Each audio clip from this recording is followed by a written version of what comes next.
రాజకీయ దురుద్దేశంతోనే ఎమ్మెల్సీ కవితను బీజేపీ నాయకత్వం తీహార్ జైలుకు పంపిందని ఆరోపించారు MP Vaddiraju Ravichander.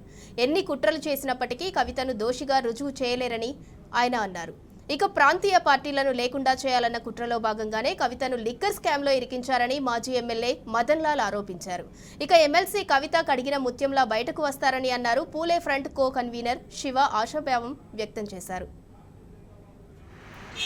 Second time కోర్టులో ఈడీ కస్టడీ నుంచి బయటకు వచ్చి కోర్టుకు వచ్చేసారు.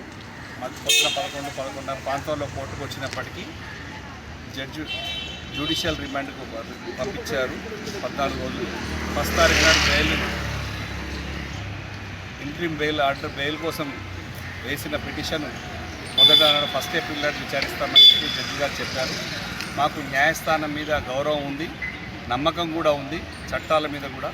మేము ఖచ్చితంగా కూడా నిరపరాధిగా కవితమ్మ గారు బయటకు వస్తారు, కడిగిన ముత్యంలాగా బయటకు వస్తారు. బీఆర్ఎస్ పార్టీ ఇలాంటి వాటికి 80% కేసీఆర్ గారు బీఆర్ఎస్ పార్టీ 80% బెదరదు.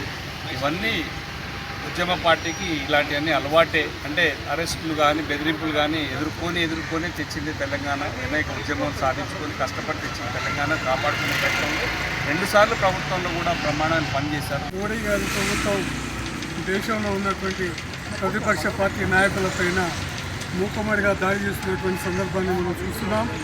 ఈరోజు మా ఆది నాయకురాలైనటువంటి కవితమ్మ గారిని కావాలని చెప్పని తప్పుడు కేసులో ఇరికించి గడిచిన 2 సంవత్సరాల కాలంగా లిక్కర్లో కేసులో ఉంది, నిందితురాలుగా ఉంది అని చెప్పుకుంటూ కేవలం ఎన్నికల నోటిఫికేషన్ వచ్చే ముందు ఆమెను అరెస్ట్ చేయడం మమ్మల్ని నైతికంగా దెబ్బతీయడం కోసమేనని చెప్పని ఈ సందర్భంగా తెలియజేస్తున్నాం. దేశంలో ఉన్నటువంటి స్వచ్ఛందంగా పనిచేసేటువంటి సంస్థలన్నింటినీ మోడీ ప్రభుత్వం ఎలా దుర్వినియోగం చేస్తుందో మనం అందరం కూడా గమనిస్తూనే ఉన్నాం. దేశంలో ఉన్నటువంటి ప్రతిపక్ష పార్టీల నాయకులు చేయని తప్పులపైన వాళ్ళందరికీ భయప్రాంతులకు గురి చేసి అందరితో బీజేపీ జెండా కట్టించాలి, ఈ దేశంలో విభజన రేఖలను సృష్టించి కులాల మధ్య మతాల మధ్యన చిచ్చు రేపి సమాజాన్ని 2 భాగాలుగా చీల్చినటువంటి దుశ్చర్యలకు పాల్పడుతున్నటువంటి మోడీ ప్రభుత్వం త్వరలోనే తినక తప్పదు. ఈరోజు కవితమ్మ అరెస్టుని ఢిల్లీలో ఈరోజు రిమాండ్ పంపించే పరిస్థితి పడుతుంది.